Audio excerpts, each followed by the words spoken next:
एक बार राजा विक्रमादित्य ने एक महाभोज का आयोजन किया। उस भोज में असंख्य विद्वान ब्राह्मण, व्यापारी तथा दरबारी आमंत्रित थे। भोज के मध्य में इस बात पर चर्चा चली कि संसार में सबसे बड़ा दानी कौन है। सभी ने एक स्वर से राजा विक्रमादित्य को दुनिया का सर्वश्रेष्ठ दानवीर घोषित किया।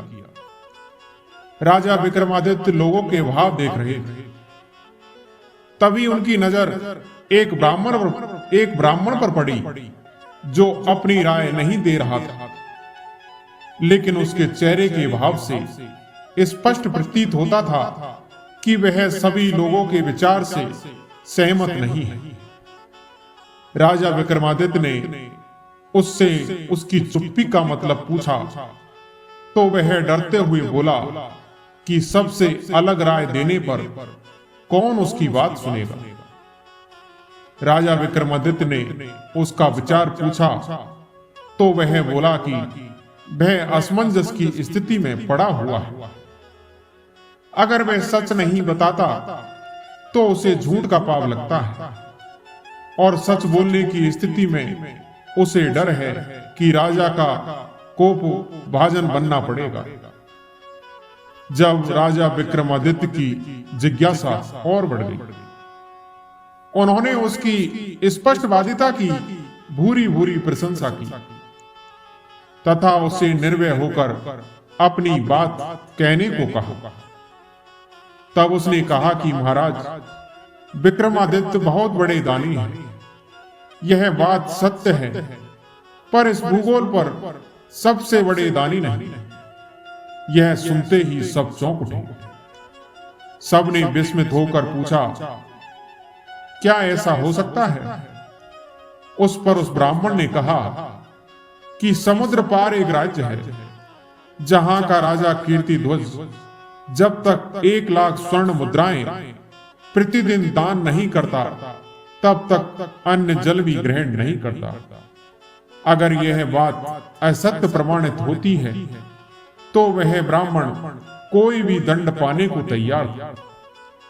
राजा के विशाल भोज कक्ष में निस्तंभता छा गई। ब्राह्मण ने बताया कि कीर्तिध्वज के राज्य में वह कई दिनों तक रहा और प्रतिदिन स्वर्ण मुद्रा लेने गया।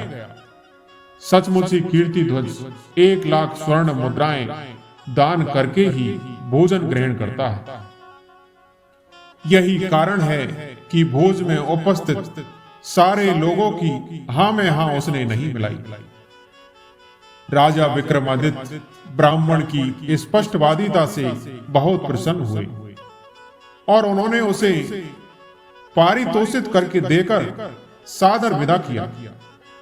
ब्राह्मण के जाने के बाद राजा विक्रमादित्य ने साधारण भेष धरा और दोनों बेतालों का स्मरण किया।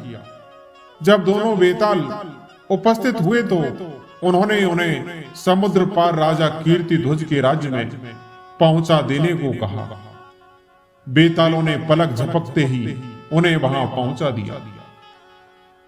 कीर्तिध्वज के महल के द्वार पर पहुंचकर उन्होंने अपना परिचय उज्जैनी नगर के एक साधारण नागरिक के रूप में दिया तथा कीर्तिध्वज से मिलने की इच्छा जताई।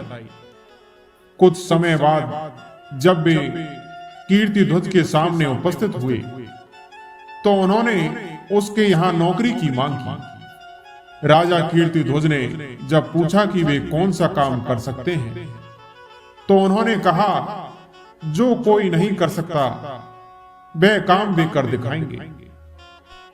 राजा कीर्तिध्वज को उनका जवाब पसंद आया और राजा विक्रमादित्य को उसके यहां नौकरी मिल गई। वे द्वारपाल के रूप में नियुक्त हुए। उन्होंने देखा कि राजा कीर्तिध्वज सचमुच हर दिन 1,00,000 स्वर्ण मुद्राएं जब तक दान नहीं कर लेता, अन्न जल ग्रहण नहीं करता। उन्होंने यह भी देखा कि राजा कीर्तिध्वज रोज शाम में अकेला कहीं निकलता है और जब लौटता है तो उसके हाथ में 1,00,000 स्वर्ण मुद्राओं से भरी हुई थैली होती है। एक दिन शाम को उन्होंने छिपकर कीर्तिध्वज का पीछा किया। उन्होंने देखा कि राजा कीर्तिध्वज समुद्र में स्नान करके एक मंदिर में जाता है और एक प्रतिमा की पूजा अर्चना करके खौलते तेल के कहाड़ में कूद जाता है। जब उसका शरीर जल भुन जाता है तो कुछ जोगनियां आकर उसका जला भुना शरीर कड़ा से निकालकर नोच नोच कर खाती है और तृप्त होकर चली जाती है। जोगनियों के जाने के बाद प्रतिमा की देवी प्रकट होती है और अमृत की बूंदें डालकर राजा कीर्तिध्वज को जीवित करती है। अपने हाथों से 1,00,000 स्वर्ण मुद्राएं कीर्तिध्वज की झोली में डाल देती है और कीर्तिध्वज खुश होकर महल लौट जाता है। प्रातःकाल वही स्वर्ण मुद्राएं वह याचकों को दान कर देता है। राजा विक्रमादित्य की समझ में उसके नित्य 1,00,000 स्वर्ण मुद्राएं दान करने का रहस्य समझ में आ गया। अगले दिन राजा कीर्तिध्वज के स्वर्ण मुद्राएं प्राप्त कर चले जाने के बाद राजा विक्रमादित्य ने भी नहा धोकर देवी की पूजा की और तेल के कहाड़ में कूद गए। जोगनियां जब उनके जले हुए शरीर को नोचकर खाकर चली गई तो देवी ने उनको जीवित किया। जीवित करके जब देवी ने उन्हें स्वर्ण मुद्राएं देनी चाही तो उन्होंने यह कहकर मना कर दिया कि देवी की कृपा ही उनके लिए सर्वोपरि है।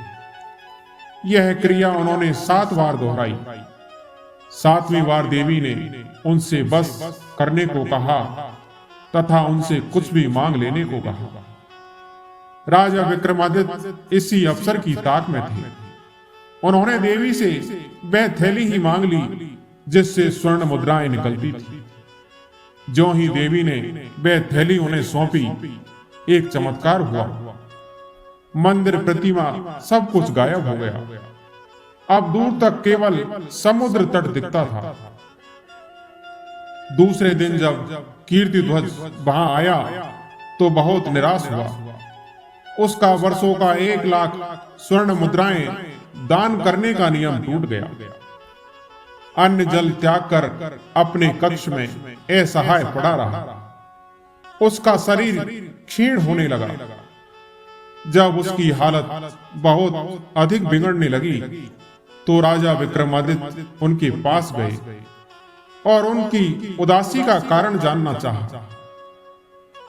उसने विक्रमादित्य को जब सब कुछ खुद बताया तो राजा विक्रमादित्य ने उसे देवी वाली थैली देते हुए कहा कि रोज रोज कहाड़ में उसे कूदकर प्राण गंवाते देख वे द्रवित हो गए।